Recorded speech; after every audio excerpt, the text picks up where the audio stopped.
한번 더 기도하겠습니다. 하나님 감사합니다. 오늘 우리 속에, 우리의 모자람 속에, 우리 예배 가운데 찾아오신 주님을 만나고 주님께서 주시는 은혜를 우리가 외적으로 영적으로 받아 누리며 힘을 얻고 돌아가는 그런 예배 시간 될 수 있도록 도와주시기를 원합니다. 감사합니다. 예수님 이름으로 기도합니다. 아멘. 그렇게 찾아오신 예수님이 복음이다. 모자람 속에 복음이 있습니다. 오늘 본문은 굉장히 유명한 본문이죠.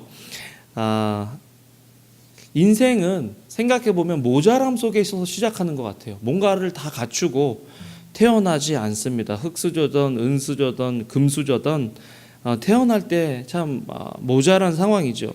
한 생명이 태어나는 것만큼 가정과 공동체에 기쁨이 되는 것도 없습니다. 한 아이가 가정과 공동체의 분위기와 또 색깔을 바꿀 때도 있죠. 그만큼 한 생명이 소중하고 아름답습니다. 그런데 그 아이 자체를 놓고 보면 별 대단한 게 없어요. 없는 것 투성이고 모자란 것 투성이죠. 말하는 것도 말도 못하죠. 감정 표현도 못하죠. 뭔가를 인식할 수도 없죠. 걸을 수도 없죠. 자기를 보호할 수도 없죠.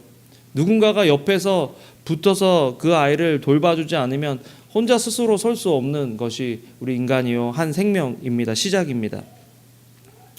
그래서 우리는 자라면서 우리의 모자란 것들을 채우면서 성장하는 것, 그것이 우리 인생이다. 아이들이 걷기 위해서 얼마나 많이 엉덩방아를 찍는 줄 아세요? 또 아이들이 말하기 위해서 얼마나 말도 안 되는 말들을 많이 하는 줄 아세요? 우리 시완이 사랑이 말도 안 되는 말 하면서 왜 못 알아듣냐는 식으로 쳐다볼 때가 많습니다. 그런데 그런 아이들이 성장하면서 부족한 것들이 채워진다. 그것이 우리 인생인데, 태초의 인간을 보면 태초의 사람은 부족함에서 시작한 것이 아니라 온전함에서 시작됐죠. 하나님께서 아담과 하와를 어린아이로 만드신 것이 아니라 다 자란 성인으로 만드셨기 때문에 어떻게 보면 태초의 인간이 가장 온전했습니다. 창세기 1장 27절에 같이 읽어보겠습니다. 시작. 하나님이 자기 형상 곧 하나님의 형상대로 사람을 창조하시되 남자와 여자를 창조하시고, 하나님께서 하나님의 형상대로 남자와 여자를 창조하셨기 때문에 태초의 남자와 여자는 하나님 형상처럼 온전한 형상이었다라는 것을 알 수 있습니다. 그런데 죄를 지은 인간이 하나님의 형상처럼 온전하지 못한 형상으로 전락해 버렸다. 하나님은 온전하신데 그 온전하신 하나님의 형상대로 지음받았기 때문에 온전한데, 죄가 들어오면서 우리의 인생이 온전하지 못하게 되는 거죠. 영어로 우리 로마서 3장 23절 같이 읽어보겠습니다. 시작. For all have sinned and come short of the glory of God. Come short. 뭔가 미치지 못한다. 뭔가 부족한, 하나님의 영광, 하나님의 온전하심에 부족한, 이르지 못하는 그런 부족한 존재가 된 거죠. 그런데 예수님께서 이 땅에 오셔서 부족한 존재, 부족하다는 것을 아는 존재, 그것을 알든 알지 못하든 이미 부족한 존재가 되어버린 우리에게 이런 말씀을 하십니다. 마태복음 5장 48절 읽겠습니다. 시작. 그러므로 하늘에 계신 너희 아버지의 온전하심과 같이 너희도 온전하라. 이 말씀이 예수님께서 우리에게 죄책감을 주시기 위해서 이 말씀을 하셨나 하는 그런 생각을 해봐요. 여러분, 온전하려고 노력해 보신 적 없으세요? 화내야지. 그랬는데 화내죠. 부지런히 살아야지 하는데 게을르죠. 성경 좀 읽어야지 하는데 어디 성경이 쉽게 읽힙니까? 아니죠. 기도 좀 해야지 하는데 기도가 그렇게 잘 됩니까? 안 되죠. 착하고 의롭게 좀 살아야지 하는데 착하고 의롭게 살 수가 있습니까? 우리 노력으로 안 되는 것들이 참 많아요. 그런데 갑자기 예수님께서 하나님의 온전하신 것과 같이, 아버지의 온전하신 것과 같이 너희도 온전하라 라고 말씀하시는 이 말씀이 과연 우리는 어떻게 받아들이고 어떻게 해석해야 하느냐. 그래서 다시 태초의 사람으로 돌아가 봤습니다. 아담과 하와는 온전했는가? 그런데 말씀을 보면서 태초의 사람 아담과 하와도 모자란 부분들이 있었다라는 묵상이 되어졌어요. 창세기 2장 25절을 같이 한번 읽어보겠습니다. 시작. 아담과 그의 아내 두 사람이 벌거벗었으나 부끄러워하지 아니하니라. 벌거벗어서 부끄러워해야 하는데 벌거벗었다라는 것은 뭔가 부족한 상태, 결핍된 상태인데 그 사람들은 전혀 그것들을 인식하지 못했다라는 것입니다. 그런데 어떻게 이 사람들은 온전한, 부끄럽다는 것을 인식하지 못하는 삶을 살았느냐? 그것은 온전하신 하나님과 깊이 있게 친밀하게 연결되어 있었기 때문입니다. 하나님과 항상 동행하는 삶을 살던 사람들이기 때문에 그들 자신의 부족함이 부족함으로 인식되지 않았다라는 것입니다.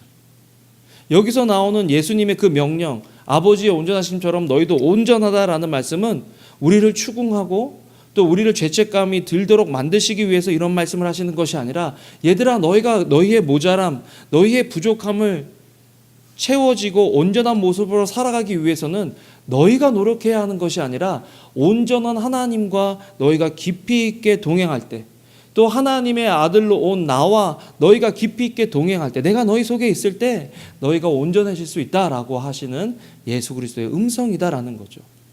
네. 여러분, 예배를 통해서 우리가 내가 어떻게 살아야지 노력하는 것보다 더 중요한 것은 충만하신 예수님께서 내 속에 온전히 들어와 계셔서 내가 하나님만 바라볼 수 있도록 도와주세요. 그러면 내가 내 노력으로 온전해지고 내 노력으로 선해지고 착해지는 것이 아니라 내 속에 있는 성령님께서 성령의 열매를 맺게 하신다는 거죠. 사랑과 온유와 충성과 절제와 인내와 이런 것들이 내 노력으로 이루어지는 것이 아니라 하나님을 바라볼 때 하나님께서 주시는 성령으로 그런 것들이 자연스럽게 우리 속에 시간이 걸리겠지만 나오게 된다라는 거죠. 그래서 모자람이 은혜가 될 수 있다. 사실 예배는요, 여러분, 내가 어떻게 살아야지 노력하고 결단하고 가는 시간이기보다는 사실은 예배에 와서 나를 온전케 만드실 수 있는 하나님을 바라보는 시간이 되어야 한다는 것입니다. 그럴 때 모자람 속에 은혜가 있는 거예요.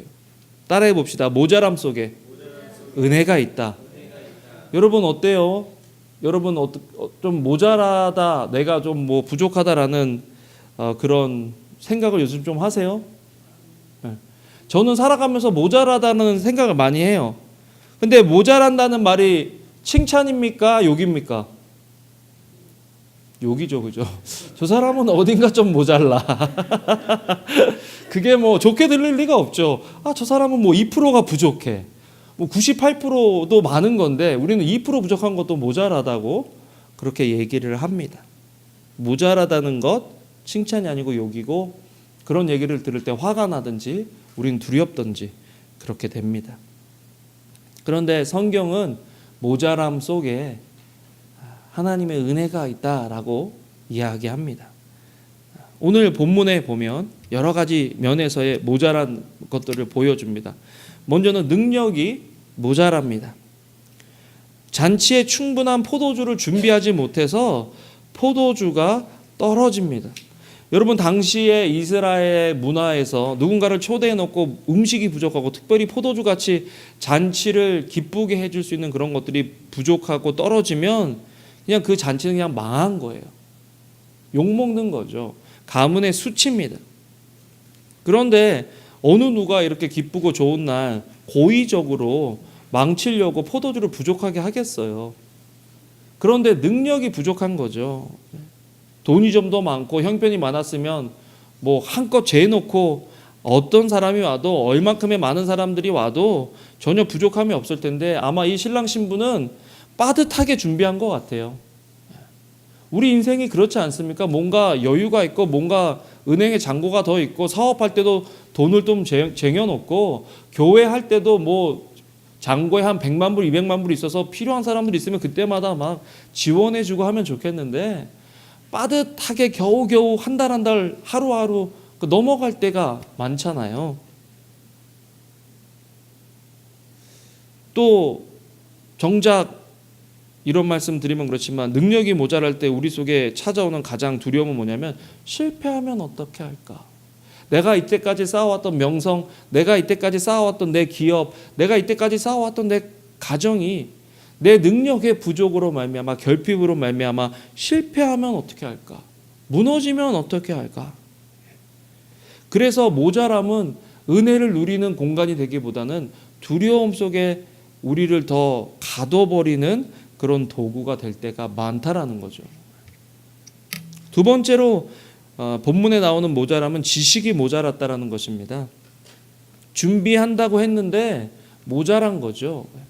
내가 생각할 때는 이 정도 하면 됐는데 내 지식으로는 우리 마을 사람들이 몇 명이고 또 내가 초대한 사람들이 몇 명이니까 포도주는 이 정도 준비하면 될 거야 라고 생각했는데 그것들이 이제 잔치가 이스라엘은 혼인 잔치를 하면 결혼식을 한 다음에 6일에서 7일 정도를 혼인 잔치를 했대요.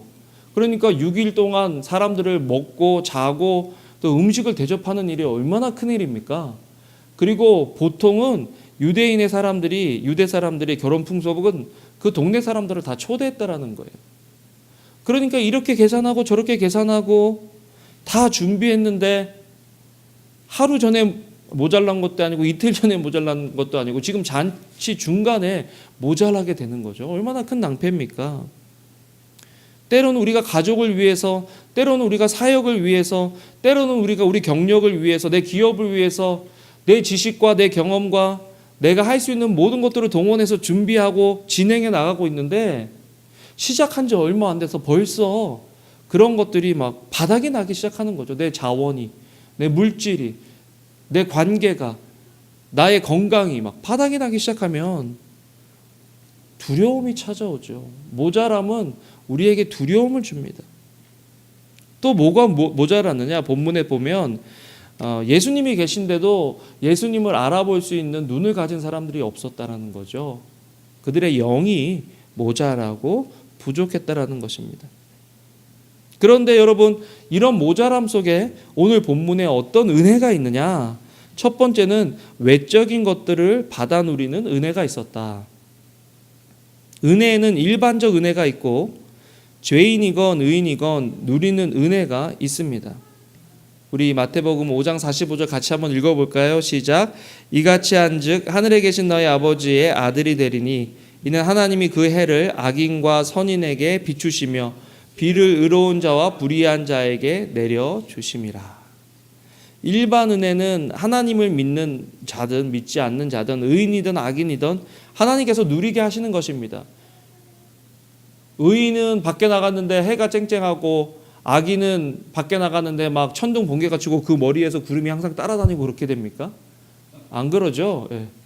옛날에 만화 영화 보면 그런 게 꼭 있었어요. 어떤 사람 맨날 이렇게 인상 쓰고 있는데 항상 머리에는 구름이 하나 요만한 게 따라다니면서 천둥 번개 치고 막 비 오고 하는 그런 사람.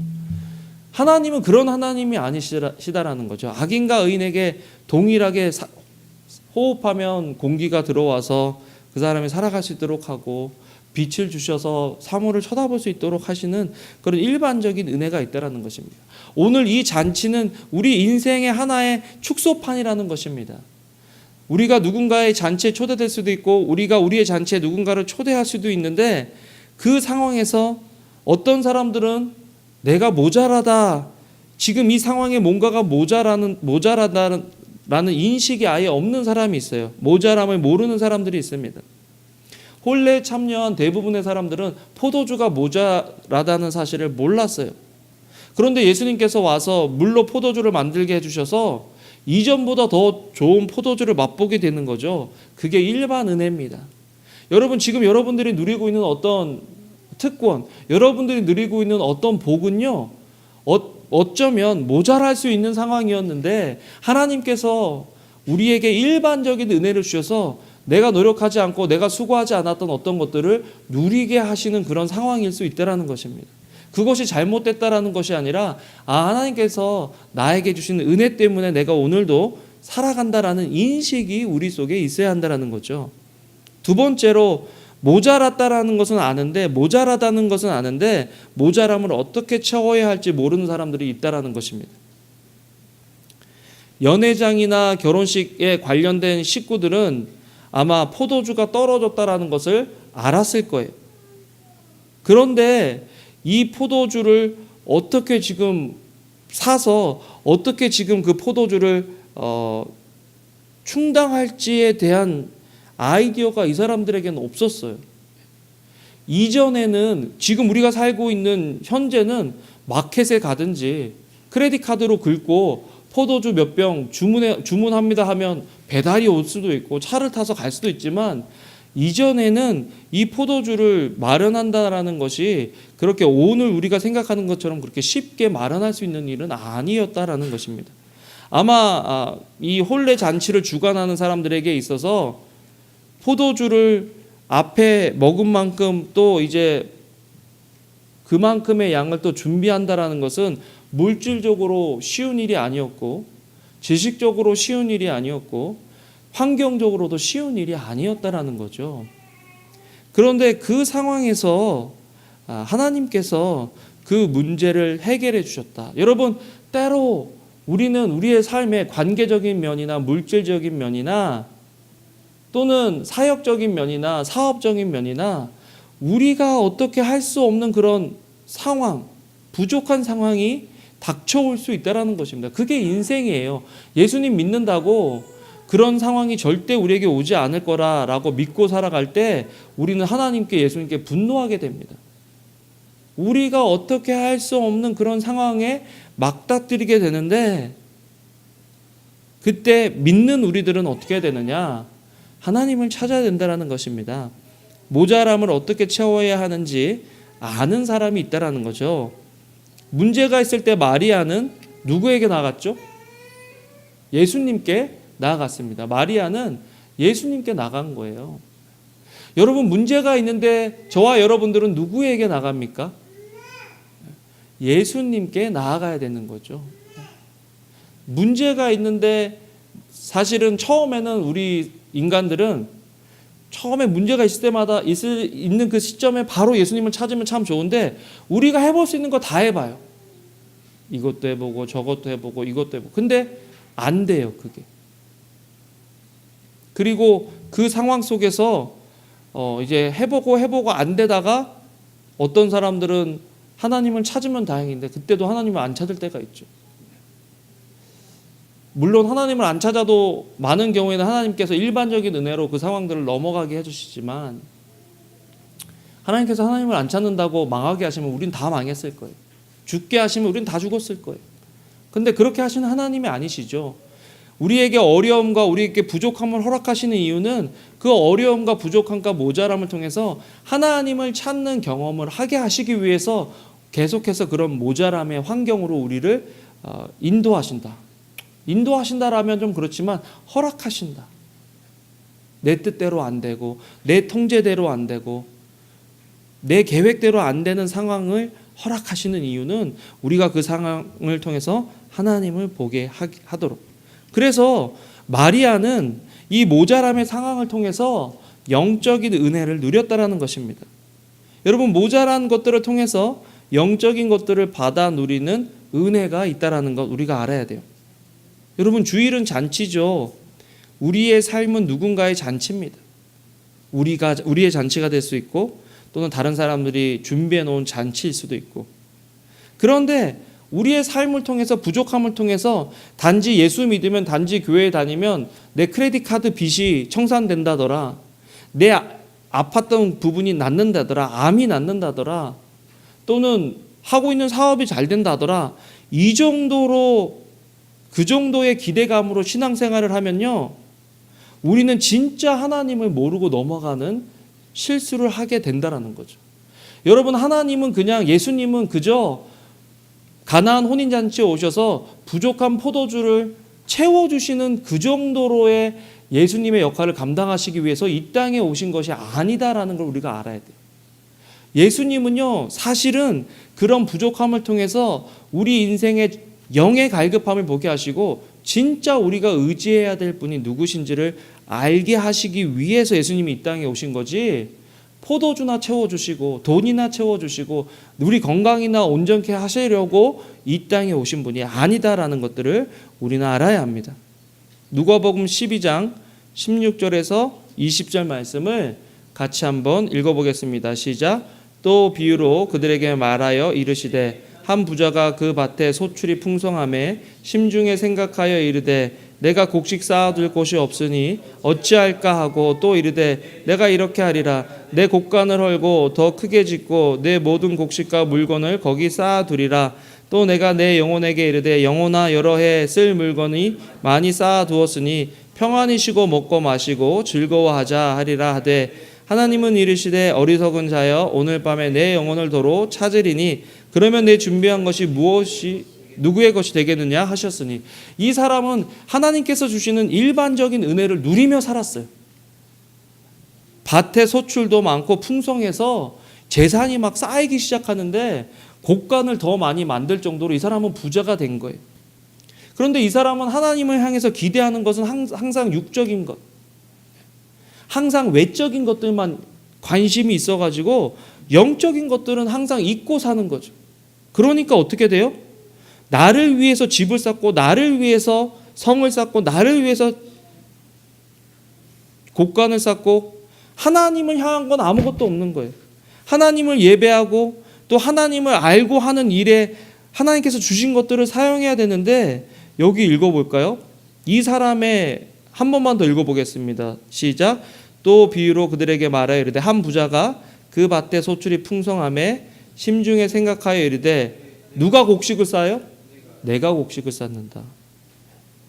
내가 부를 이루고 내가 성공하고 내가 돈을 버는 게 하나님의 은혜가 아니라 자기 자신이라는 거죠. 또 이르되 내가 이렇게 하리라. 하나님이 어떻게 하라고 하신 것이 아니라 자기가 이렇게 한다고 얘기하는 거예요. 하나님은 아마 그 사람들에게 부를 주셔서 그 부를 가지고 가난한 사람들에게 나눠주라고 하실 수도 있죠. 아니면 그것을 쌓아놨다가 어떤 일을 위해서 쓰라고 하셨을 수가 있죠. 그런데 하나님의 뜻에는 전혀 상관없이 자기 생각대로 내가 이렇게 하리라. 그래서 누구 곡간을 헐어요? 자기 곡간을 헐고 더 크게 짓겠다. 자기의 성, 자기의 집, 자기 만족, 자기 유익. 또 뭐래요? 내 모든 곡식과 물건을 거기 쌓아두리라. 사실 이거 누구 거예요? 하나님 거잖아요. 그게 하나님의 은혜를 받는 사람이 고백해야 되는 겁니다. 그런데 내 모든 곡식과 내 모든 물건 거기 쌓아두리라. 그 다음에 또 하는 말, 또 내가 내 영혼에게 이르되 영혼아 여러 해 쓸 물건을 많이 쌓아두었으니 평안히 쉬고 먹고 마시고 즐거워하라. 이거 누가 하는 말이에요? 하나님이 하신 말씀입니까? 아니면 자기 스스로 하는 말입니까? 자기 스스로 하는 거예요. 하나님께서는 이 상황에서 그래 네가 이제 여러 해 둘 것을 쌓았으니까 단기 선교를 가라. 아니면 사람들을 돕는 구제 일의 일을 사용해라. 아니면 너의 삶을 하나님께 바쳐라 라고 얘기하시는 그 하나님의 음성하고 상관없이 내가 기쁘고 내가 좋고 내 오락을 구하는 거죠. 그랬더니 하나님이 뭐라 그러십니까? 하나님은 이르시되 어리석은 자여 오늘 밤에 내 영혼을 도로 찾으리니. 자기를 위해서 사는 사람은 한순간에 자기가 가지고 있는 것들을 누리지도 못하고 죽을 수도 있다는 것입니다. 성경이 그렇게 얘기하는 거죠. 여러분 우리가 신앙생활 하면서 여러분 신앙생활 하려면 제대로 해야 돼요.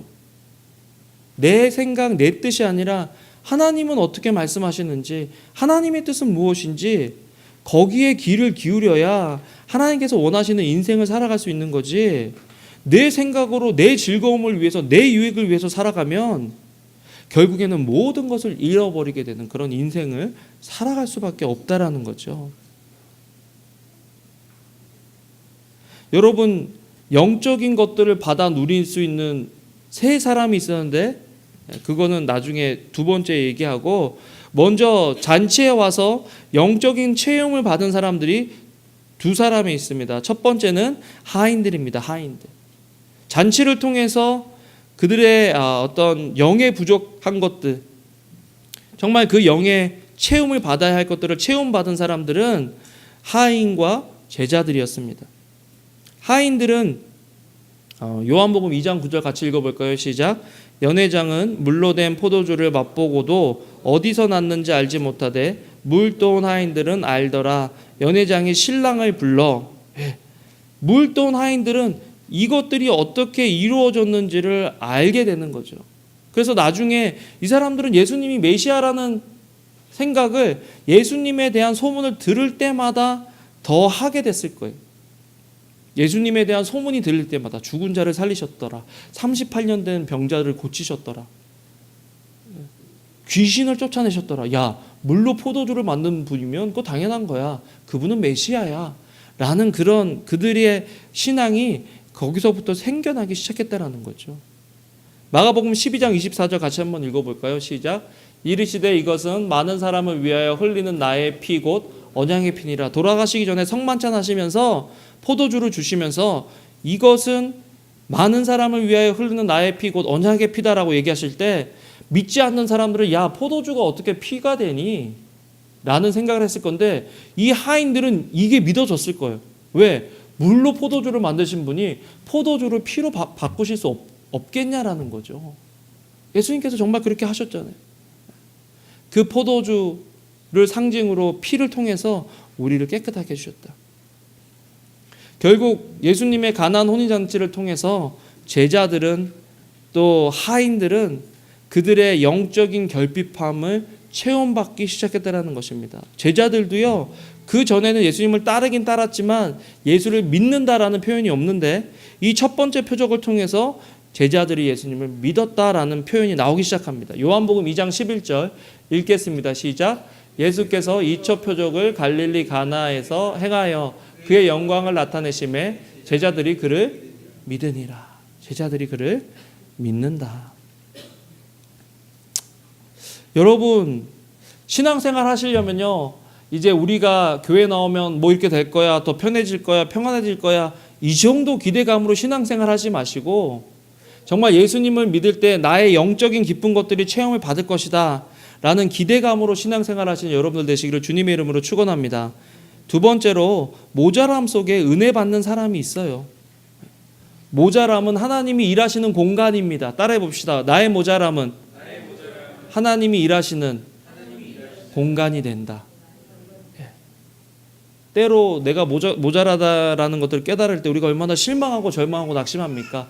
그런데 믿는 사람들은 우리의 모자람을 통해 하나님께서 일하실 거야 라는 소망과 믿음을 가져야 한다는 거죠. 자, 마리아를 보겠습니다. 모자람 속에 복음을 경험하기 위해서 믿음이 필요하죠. 그런데 마리아는 이미 믿음을 가지고 있었어요. 한 번도 이적을 베푸신 적이 없는 예수님인데 예수님한테 말씀을 하는 거예요. 우리 지금 잔치에 포도주가 떨어졌다. 그러니까 예수님이 갑자기 아니 지금 내 때가 되지도 않았는데 왜 이러십니까? 그런데 마리아는 믿었어요. 여러분, 때가 아닌 것 같고 상황이 아닌 것 같아도 마리아처럼 예수님께 나아가서 구할 수 있는 믿음이 우리 속에 있느냐? 모자람만 바라보고 모자람만 한탄하고 나를 이렇게 모자라게 만드신 하나님을 원망하고 불평하는 것이 아니라, 또는 누군가의 모자람을 보고 너는 왜 이렇게 모자라니라고 한탄하고 원망하고 불평하고 혼내는 것이 아니라 그런 모자람 속에서 하나님께서 어떻게 역사하실까 일하실까를 기대하는 것이 필요하다라는 거죠. 마리아는 그렇게 했어요. 마리아가 왜 이런 믿음의 여인이 되었을까라고 생각하면 이 여인은 남자와 관계를 하지 않았는데도 성령의 능력으로 잉태하는 것을 이미 경험한 사람이죠. 그러니까 하나님께서 예수를 통해서 자기 아들을 통해서 어떤 일을 하실 거라는 것을 알았기 때문에 예수님이라면 이 문제를 해결하실 것이라는 믿음이 마리아에게 있었다라는 것입니다. 누가복음 1장 38절 읽어보겠습니다. 시작. 마리아가 이르되 주의 여정이오니 말씀대로 내게 이루어지이다 하매 천사가 떠나니라. 여러분, 마리아의 믿음이요 변하지 않았다는 것. 어떻게 알 수 있냐면 하인들에게 이르되 너희에게 무슨 말씀을 하시든지 그대로 하라. 왜? 자기는 말도 안 되는 말씀을 하셨을 때 주님의 여종이오니 말씀대로 내게 이루어지리라는 믿음이 이 여인에게 있었어요. 그러니까 예수님은 하나님으로 인정하는 거예요. 야, 예수님이 무슨 말씀을 하시든지 그대로 해. 그러니까 포도주에서 물을 포도주로 만드는 이 기적에 하인들이 그것들을 따르는 거죠. 놀랍지 않아요, 여러분? 따라해 봅시다. 우리 말씀대로 내게 이루어지이다. 우리에게 그런 믿음이 필요한데 그렇게 하기 위해서는 첫 번째는 말씀이 필요한 거예요. 말씀이 없는데 혼자 선포하고 혼자 믿으면 실망하고 낙심하고 분노합니다. 우리에게 주신 말씀이 있느냐. 두 번째로 이걸 통해서 제자들은, 결혼 당사자와 가족들은 뭐 그냥 왔지만 일반적인 은혜를 누리는데 그쳤고요. 제자들은 믿음이 생기는 거죠. 예수님을 향한 증인이 되는 거죠. 예수님과 동행할 때 우리는 예수님의 능력을 경험하게 됩니다. 여러분 요즘 예수님의 능력을 경험하는 영역이 어떤 게 있죠? 예수님과 동행하고 있느냐? 나를 만나는 사람들이 어떤 변화가 있습니까? 우리를 만나는 사람들이 어떤 변화가 있습니까? 어떤 성장이 있습니까? 또는 우리 삶 속에 어떤 변화가 있습니까? 노력해서 말고요. 내가 노력했더니 그러면 독한 사람들이 예수님을 믿어야죠. 그런 사람들은 잘 변하니까 내가 담배 끊어야지 그러면 막 담배 그날에 끊는 거예요. 내가 술 끊어야지 그러면 그날에 술 끊는 거예요. 내가 전도해야지 하면 그날부터 전도하기 시작하는 거예요. 그런 일들 말고 정말 하나님께서 하셨다라고 할 수밖에 없는 것. 그런 변화들, 그런 경험들이 나와 우리 교회와 우리 목장에 있느냐? 제자들 하나님 예수님께서 막 설득하신 게 아니에요. 그냥 보여주신 거죠. 우리를 만날 때 우리 목장 사람들은 우리를 만날 때 우리 교회 안 다니는 안 믿는 사람들은 우리를 통해서 예수님을 볼까요? 예수님에 대해서 들을까요? 그래야 믿음이 생기는 거잖아요.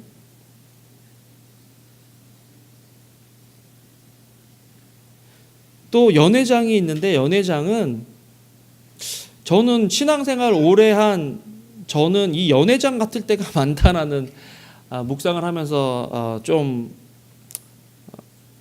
뭐라 그럴까요? 회개하고 정신 차려야 되겠다는 그런 생각을 했는데요. 연회장은 잔치를 주관하는 사람입니다. 어떻게 보면 저는 교회에 주일 잔치를 준비하는 연회장 같은 사람이죠.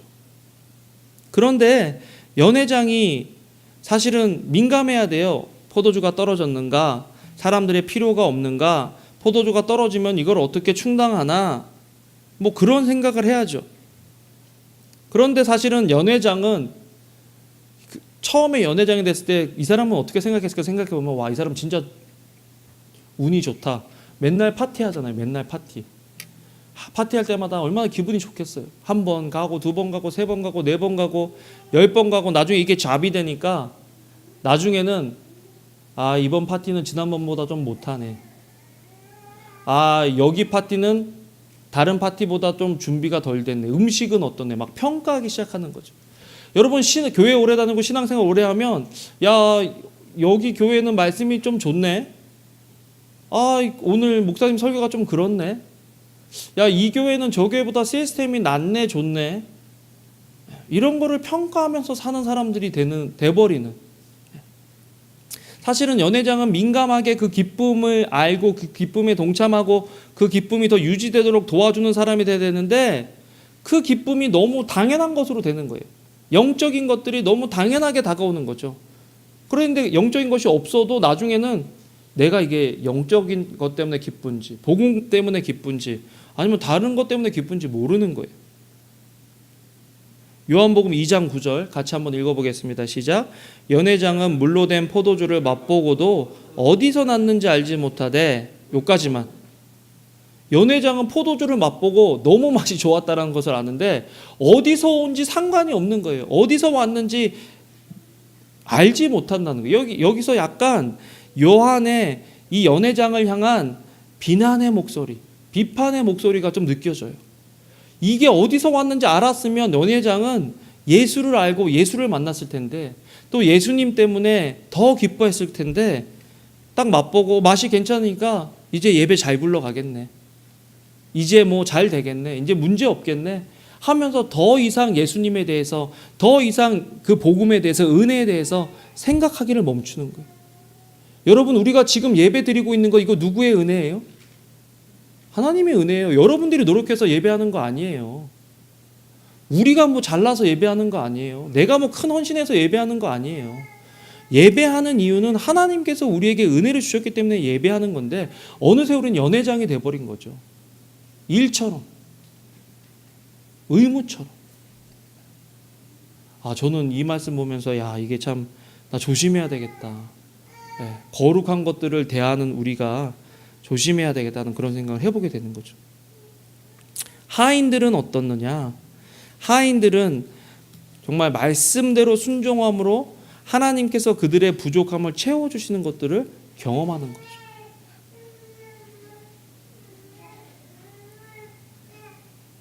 야, 저는 너희에게 무슨 말씀을 하시든지 그대로 하라.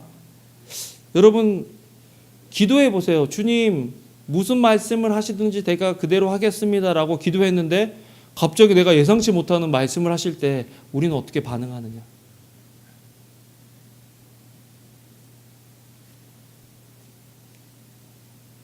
토달지 않고 순종할 수 있느냐? 화내지 않고 순종할 수 있느냐? 순종할 때 예수님을 경험하는 거죠. 여러분 순종할 때 예수님을 경험할 수 있습니다. 말씀을 맺겠습니다. 복음으로 우리 온전해집시다. 예수님이 복음이죠. 여러분 모자라고 부족할 때 인간적인 방법을 쓰면 어떻게 되냐면 진짜 누려야 할 것들을 누리지 못해요. 만약 신랑이 갑자기 포도주 부족하다고 그랬는데 포도주 사러 나가면 그 잔치를 누려야 할 그 신랑은 어떻게 되는 거죠? 신부는 어떻게 되는 거죠? 사람들은 어떻게 되는 거죠? 만약 연회장이 연회장 그거 하는 거 다 보지도 않고 갑자기 뿔뿔이 흩어져서 자기가 하인들 불러가지고 어디 가서 알아봐라 그러면 하인들과 연회장과 그 잔치의 분위기는 어떻게 되는 거죠? 그죠?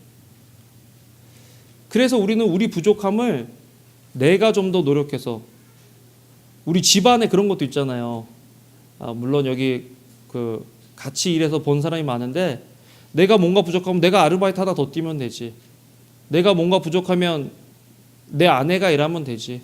내가 뭔가 부족하면 남편이 일 하나 더 하면 되지. 이런 게 아니라 그냥 모자람 속에서 하나님 이 모자람을 좀 채워주세요라고 기도하고 부탁해보고 또 기다려볼 수 있는 믿음이 우리 속에 필요하다. 모자라다 그러면 그냥 가서 내가 다 해버리는 것이 아니라 그냥 내가 가서 다 얻는 것이 아니라 하나님의 뜻을 구하는 것. 그럴 때 모자람을 채워주시는 그 복음을 우리가 경험할 수 있는 거죠. 그래서 정말 우리의 모자람 속에 채워주시고 도와주시는 하나님을 경험하는 저와 여러분들 되시기를 주님의 이름으로 축원합니다. 기도하겠습니다. 하나님 감사합니다. 우리 인생이 모자란데 우리 모자람의 인생에 하나님 찾아와 주셔서 우리를 도우시고 인도하시고 또 채워주시고 또 풍성케 하시는 그 하나님을 소망하고 바라보고 경험할 수 있는 저희들 될 수 있도록 주님께서 은혜를 더하여 주시옵소서. 감사합니다. 예수님 이름으로 기도합니다. 아멘.